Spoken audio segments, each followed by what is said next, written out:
Livro do Gênesis, capítulo 8, verso de número 1. Para você entender o que vai acontecer aqui no capítulo 8, nós precisamos voltar 2 capítulos. Eu não vou ler, é só uma introdução para nós entendermos aí o contexto do capítulo 8. Gênesis capítulo 6 e Gênesis capítulo 7 vão abranger um momento da história humana que nós conhecemos como dilúvio. Então, o que foi o dilúvio? Foi um período, um tempo de um grande julgamento, onde uma grande inundação veio sobre a face da terra. E quando o dilúvio veio, as águas do dilúvio vieram com muito ímpeto e muita força sobre a terra. E as águas do dilúvio trouxeram juízo, destruição e morte. Por onde aquelas águas passaram, não sobrou nada. Por onde as águas do dilúvio passaram, não sobrou nada. Então o dilúvio foi um tempo de grande destruição, de grande prejuízo. O dilúvio foi um momento de grande prejuízo e de grande destruição. Quando passa o capítulo 6 e o capítulo 7, o que acontece? As águas do dilúvio estão cobrindo toda a terra. E no meio da destruição, no meio daquele grande prejuízo e daquele clima de morte, uma família foi preservada e cuidada por Deus. Uma família. E eu quero já liberar uma palavra de Deus sobre a tua vida. O Deus que cuidou daquela família é o Deus que está cuidando da nossa família. Segure na mão de alguém e diga assim: tem proteção para a nossa família.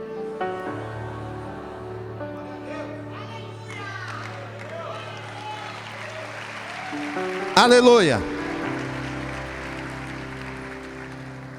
Então, num tempo de intensa destruição, onde as águas do dilúvio cobriam toda a terra, uma família estava protegida dentro da arca. Mas agora você imagine, todo o período do início do dilúvio até o final, o escoamento das águas e a abertura da arca, durou 1 ano e 10 dias. Diga comigo, 1 ano e 10 dias. Esse é todo o período do início das chuvas até a terra ficar seca e a porta da arca ser aberta. Durante todo esse tempo, aquela família ficou presa. Aquela família ficou limitada dentro da arca. Então, nesse período, nesse momento, acontece Gênesis capítulo 8 e o verso de número 1. Olha aí, Gênesis capítulo 8, verso 1. Diz assim: então, e quando eu ler esse pedacinho do texto, você pode glorificar Jesus. Deus se lembrou de Noé. Por que que isso é importante? Por que que isso é importante? Quando a Bíblia fala de lembrar, a palavra lembrar no hebraico não tem nada a ver com o nosso lembrar. Por exemplo, você veio para o culto hoje, para essa reunião de fé, o culto fé, e no meio do culto você lembrou: eu não tirei a roupa do varal. Por que que você lembrou? Porque antes você havia se esquecido. Você sentou aí e de repente você lembrou que tinha que ter mandado um e-mail, respondido um WhatsApp. Por que que você lembrou? Porque havia se esquecido. Mas eu tenho outra notícia muito boa. Nós servimos a um Deus que não se esquece de nenhum dos seus filhos. Bispo, se Deus não se esquece, por que que aqui a Bíblia diz lembrar, que Deus lembrou? No Velho Testamento, no hebraico, lembrar não significa esquecimento. Agora, olhe os dois significados dessa palavra, para você também se alegrar e glorificar Jesus. Primeiro significado, lembrar significa: chegou a hora de cumprir a promessa. Então o texto está dizendo assim, então Deus viu que chegou a hora de cumprir a promessa na vida de Noé. Nesse culto fé, eu venho lá de Portugal para te dizer: o Deus que se lembrou de Noé, também se lembrou de nós nessa reunião. Chegou o tempo dele cumprir algumas promessas na sua vida. A palavra lembrou também significa agir em favor de outro. Então o texto está dizendo assim: então Deus viu que era hora de agir em favor de Noé e da família dele. Então, guarde isso no seu coração, porque o que mais eu escuto das pessoas são palavras do tipo: ninguém nunca fez nada por mim, ninguém nunca me ajudou, não tive uma família para me ajudar, não tenho amigos para me apoiar, me ajudar, eu nunca tive ninguém para abrir um caminho para facilitar o meu caminho. E se você olhar aqui no contexto humano, pode realmente ter acontecido isso na sua vida, mas eu quero desafiar você, tirar os olhos aqui de baixo e olhar para cima. Porque quando nós olhamos para cima, nós temos que admitir: nós temos um Deus que tem derramado graça e favor na nossa vida. Se na terra não tem apoio, favor do céu o nosso Deus tem derramado. Noé, oi, eu vou te favorecer nesse momento. Tem favor de Deus para a sua vida, tem favor de Deus para a sua casa, tem favor de Deus nesse culto fé, tem favor de Deus sendo derramado na sua família. Noé, oi, tem favor de Deus para ser derramado na sua vida. Agora, como que Deus vai favorecer aquela família? Como que o Senhor vai cumprir a promessa dele na vida daquele homem, na vida daquela família? Olha aí o verso de número 1, vamos ler o verso 1 de novo. Então Deus se lembrou de Noé, de todos os animais selvagens, de todos os animais domésticos que estavam com ele na arca. E olha que frase poderosa, Deus fez soprar um vento sobre a terra. Marca isso, Deus fez soprar um vento sobre a terra, e as águas começaram a baixar. Como que Deus vai favorecer aquela família? Como que Deus vai favorecer aquele homem? Como? Soprando um vento. Agora, guarde isso, porque muitas pessoas associam vento com coisas negativas.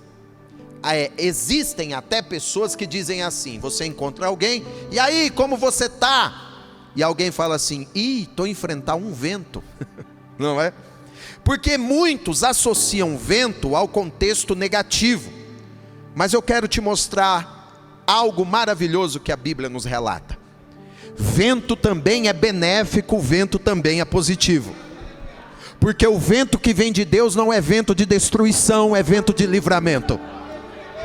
O vento que vem de Deus não é o vento da ruína, é o vento que vem restaurar e levantar o homem mais uma vez.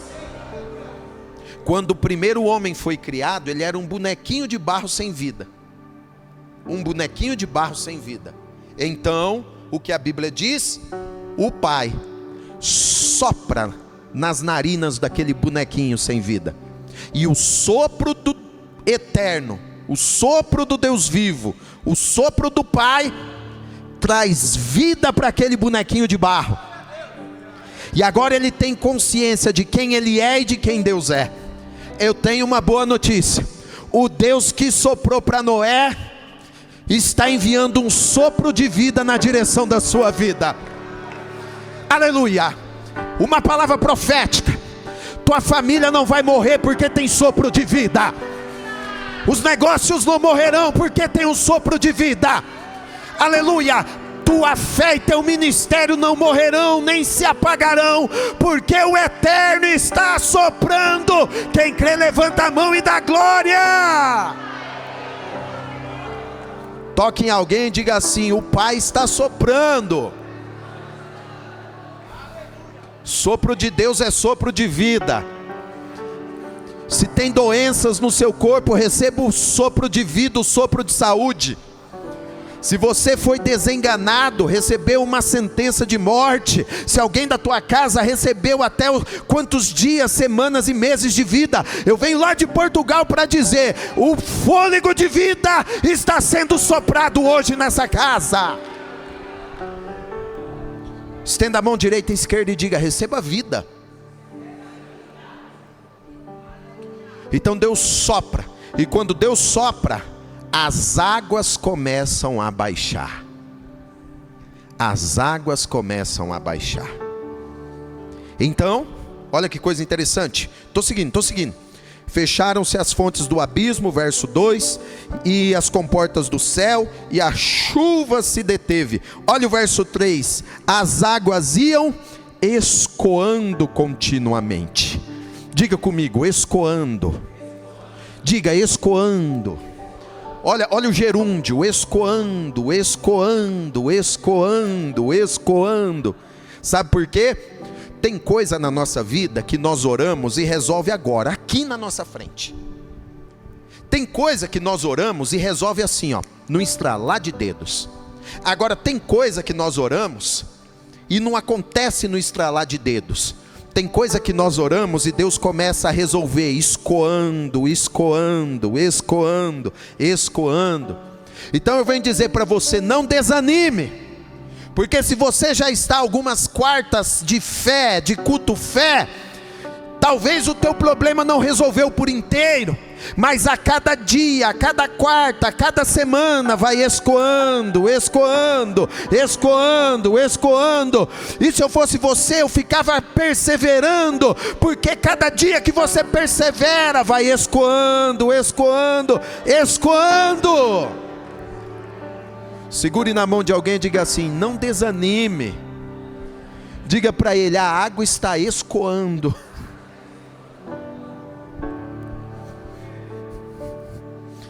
Vou traduzir: as coisas estão melhorando, a porta está abrindo, abrindo, abrindo, abrindo. Aleluia, a resposta está chegando, chegando, chegando, chegando. A água está baixando, baixando, baixando, baixando. Fica firme.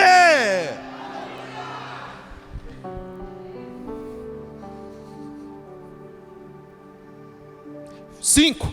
As águas continuaram a baixar. Perceba que é um processo, que a água está diminuindo, baixando, diminuindo, baixando, diminuindo, baixando. As águas continuaram a baixar. Olha o verso de número 8. Perdão, pulei, é o 4. Olha o verso de número 4. No dia 17 do 7º mês, a arca repousou. Marca essa palavra, repousou. Ou aqui diz pousou, amém? Eu vou contar até 3 e você vai dizer repousou, tá bom? 1, 2, 3. A palavra repousar ou pousar significa, anota aí, descansar, ficar quieto. De novo, repousar significa descansar, ficar quieto. Agora pense comigo: durante meses, aquela família ficou dentro da arca, sendo jogado de um lado para o outro. As águas jogavam a arca para um lado, jogavam a arca para o outro. As águas levavam a arca para cima. As ondas lhe subiam, as ondas desciam. Durante meses, aquela família ficou sendo jogada, direita e esquerda, para cima e para baixo, para frente e para trás. Durante meses, aquela família foi atacada e bombardeada pelo furor e o movimento das águas. Mas de repente, chega o tempo de cumprir promessa. Chega a hora do favor se manifestar. E quando chega a hora de Deus, o pai olha e diz assim: vocês já passaram muito tempo sendo jogados de um lado para o outro. Vocês já passaram muito tempo sendo jogados para um lado para o outro à força das águas. Eu vou trazer descanso para vocês e para esse barco. Eu estou pregando para algumas pessoas que você está vindo de um ano agitado, onde você foi jogado de um lado para o outro, de casa em casa, de trabalho em trabalho, de entrevista em entrevista, de negócio em negócio mal sucedido, de relacionamento em relacionamento, de tribulação em tribulação, de traição em traição, de dívida em dívida, sendo jogado para lá, sendo jogado para cá. Muda de carro, muda de avião, muda de transporte, muda de igreja, muda de relacionamento, e muda o cabelo, e muda a aparência, e vai mudando, e vai sendo jogado para lá, vai sendo jogado para cá. E você chegou nesse culto dizendo assim: Senhor, eu estou cansado, eu estou cansada de ser jogado para um lado e para o outro, de ser empurrado para um lado e para o outro. Mas o Senhor me trouxe de Portugal para liberar essa palavra. Está chegando um tempo de descanso, está chegando um tempo de repouso. Quem toma posse da palavra, levanta a mão e dá glória, porque você vai repousar. Vai repousar. Sabe o que é Lagoinha Paulínia? Um lugar de repouso para tua casa e tua família. Sabe o que é essa igreja? Um lugar para você repousar. Chegou um tempo de repouso. Eu venho pregar para algumas pessoas que estavam cansadas, entraram cansadas e desanimadas, mas assim diz o Senhor: vou eu trazer repouso e descanso para a sua vida. Se você conhece esse vizinho, essa vizinha ao seu lado, quando eu lhe pedir, você vai dar um abraço. E quando você der um abraço, você vai dizer para ele, para ela assim: Deus tem descanso para você. Porque essa pessoa que está aí ao pé de ti, você olha a aparência dela e não tem noção do que está acontecendo aqui dentro. Tem uma tempestade, tem um dilúvio no coração dela. Mas quando você der esse abraço e liberar essa palavra, o Espírito de Deus vai visitar esse coração com consolo e com descanso. 1, 2, 3. Cumprimente e abraça o teu vizinho e diga para ele: Deus tem descanso para você.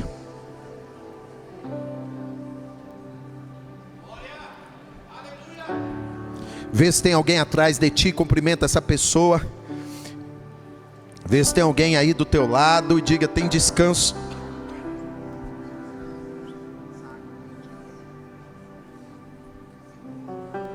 Deus tem descanso para você. Deus tem descanso para tua casa. E você podia glorificar: Deus tem descanso para tua família.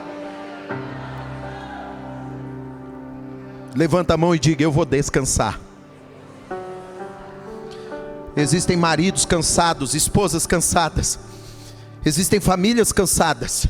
Não foi fácil todos aqueles meses trancados dentro daquela arca, mas chega uma hora que o pai diz assim: eu vejo que vocês estão cansados, eu vejo que não está fácil de ficar ser jogado de um lado para o outro, eu vejo que não está fácil de ser empurrado de um lado para o outro, então vou eu enviar um tempo de descanso.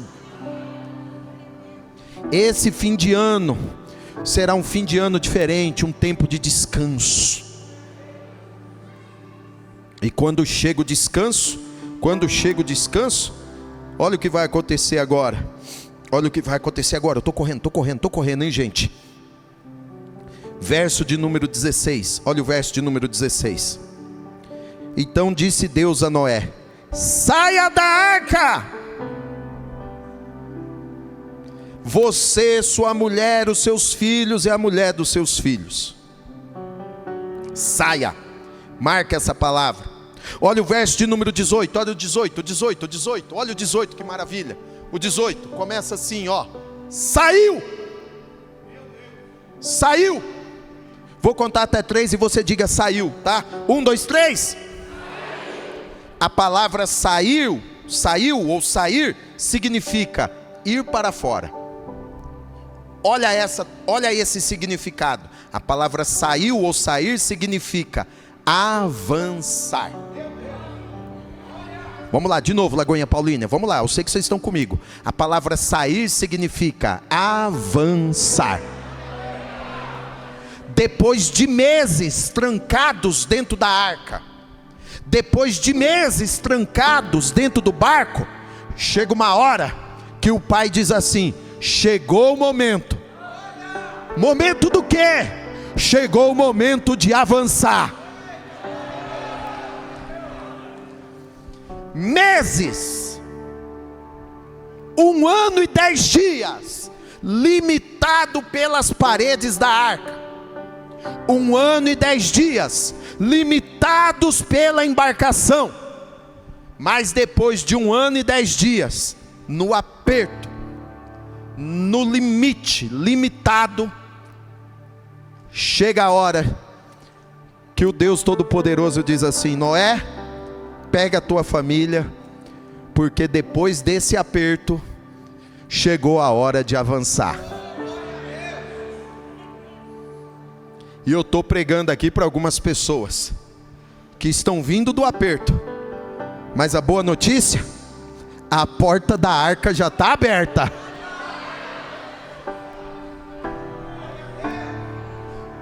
A porta da arca já abriu. Agora é hora de avançar. E quando Noé sai, ele sai para quê? Para que ele sai?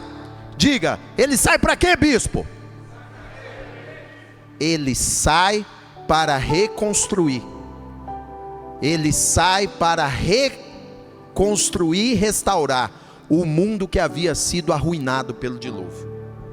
Conhecemos Noé como o homem que construiu a arca, mas Noé, junto com a sua família, também foram os responsáveis por reconstruir o mundo pós-dilúvio. Está entendendo o mistério?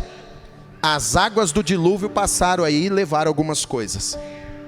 As inundações desses últimos anos passaram com muito ímpeto pela sua vida e passaram levando alguns recursos, levando algumas coisas que você estimava, amava e gostava muito. Mas guarde isso no seu coração: Deus te chamou e te levantou como um reconstrutor, um restaurador. Você vai reconstruir o que as águas destruíram. Você vai reconstruir o que as águas levaram. Você vai refazer o que o dilúvio levou. O dilúvio levou, mas o Espírito de Deus te levanta como um reconstrutor. A inundação levou, mas o Senhor te levanta como uma reconstrutora. Onde estão aqueles que vão reconstruir a vida, reconstruir a carreira, reconstruir os negócios? Onde estão aqueles que vão reconstruir o ministério, reconstruir a fé? Levante a mão e adore a Jesus, porque Deus te chama e te levanta como um restaurador. Você vai restaurar. Pode aplaudir. Você vai restaurar. Você vai reconstruir. As águas do dilúvio levaram, a inundação levou muita coisa, mas assim diz o Senhor: eu sou Deus na tua vida, eu estou contigo. Agora Noé está encarregado de reconstruir. E quando Noé sai com a sua família, verso de número 20, Noé vai tomar uma decisão. Olha o verso de número 20, preste atenção. Noé saiu, gente, para pensar, 1 ano e 10 dias dentro da arca. Ele sai, ele coloca os pés para fora da arca e tudo está destruído e arruinado. As águas do dilúvio passaram e destruíram tudo. Ele com a sua família, ele sai e vê um cenário de destruição. E quando ele sai, Noé poderia dizer assim: precisamos construir tendas, precisamos construir um acampamento. Não seria uma ideia lógica? num cenário de destruição, você ter um acampamento para você se proteger junto com a sua família? Amém? Noé poderia dizer assim: não, vamos construir aqui um aprisco para nós protegermos e guardarmos os animais. Seria um pedido, seria um desejo válido, amém? Mas Noé, ao colocar os pés para fora da arca, ele toma uma decisão. Verso de número 20: não vou construir tenda, não vou construir aprisco para os animais. Verso 20: Noé levantou um altar ao Senhor. Guarde isso. Recomeçar não é mudar de cidade, recomeçar não é mudar de país, recomeçar não é mudar o corte de cabelo, recomeçar não é mudar a aparência, recomeçar não é mudar o parceiro ou mudar a parceira, recomeçar não é mudar a carreira. Todo recomeço verdadeiro e significativo, ele acontece quando o homem volta para o altar e a presença do Senhor. Noé entendeu: eu só posso reconstruir o que foi destruído se primeiro eu vim para o altar do Senhor. Eu só posso reconstruir o mundo se primeiro eu tiver conexão com o Pai. O que é o altar? Pergunta aí, bispo. O que é o altar? Quando eu falar, você dá o melhor glória a Deus. Sabe o que é altar? É onde a terra e o céu se encontram. Noé está dizendo assim: eu preciso reconstruir a minha vida. Eu não tenho onde morar. Eu preciso reconstruir minhas finanças. Eu não tenho onde guardar o meu rebanho. Eu preciso reconstruir o mundo. Eu preciso reconstruir abrigo para minha família. Mas eu só terei êxito se antes de edificar qualquer projeto e plano humano, eu estiver no altar conectado com o Criador.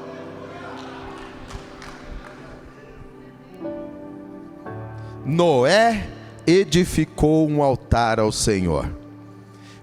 Então, você quer recomeçar? O ano está acabando. Você vai começar o próximo ano. Não adianta virar o calendário. Se muda o calendário, mas se você não mudar sua disposição interior, não adianta nada. Quer começar um ano diferente? Começa o ano no altar do Senhor. Alguém ficou feliz, né? Vou fazer de novo. Começa o ano no altar do Senhor. Não vai passar o ano lá no inferninho, não.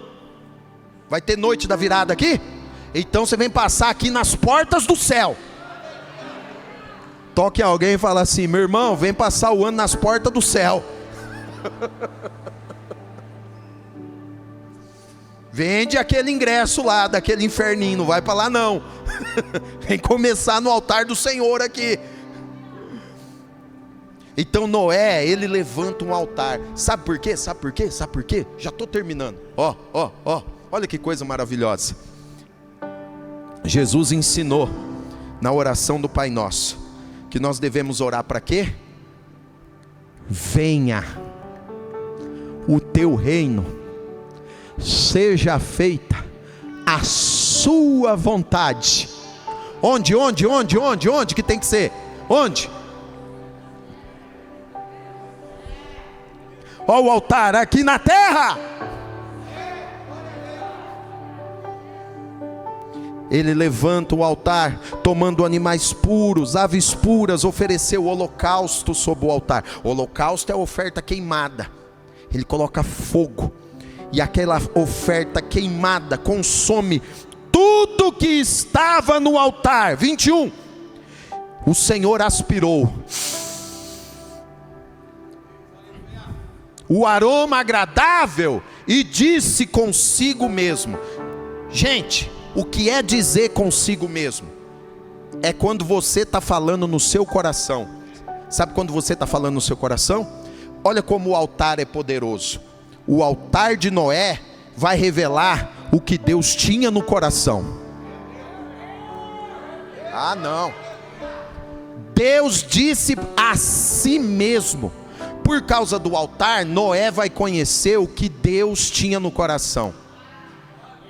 E a minha tradução diz assim, ó, e Deus disse consigo mesmo. Eu só vou ler duas palavrinhas, só duas e termino. Deus disse assim: nunca mais. De novo, Lagoinha Paulínia, se você está ligado, você pode dar o glória. Deus disse assim, ó, nunca mais. Olha aqui, sabe o que significa o nunca mais? Deus estava dizendo assim: Noé, o que você enfrentou nesse último ano, nunca mais. Boa, bata a palma glorificando, bata a palma enchendo esse lugar de aleluia, porque já teve gente que pegou a palavra profética, eu nem precisei liberar, você já segurou. Algumas coisas que você viveu nesse ano não vão passar para o próximo ano. Ai meu Deus. De novo, eu quero ver vocês comigo. Algumas coisas que aconteceram esse ano não vão se repetir no próximo ano. Ai meu Deus.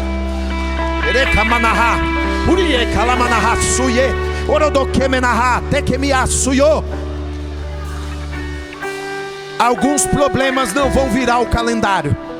Algumas afrontas não vão virar o calendário. Algumas acusações não virarão o calendário. Assim diz o Senhor: algumas coisas eu coloco um ponto final hoje.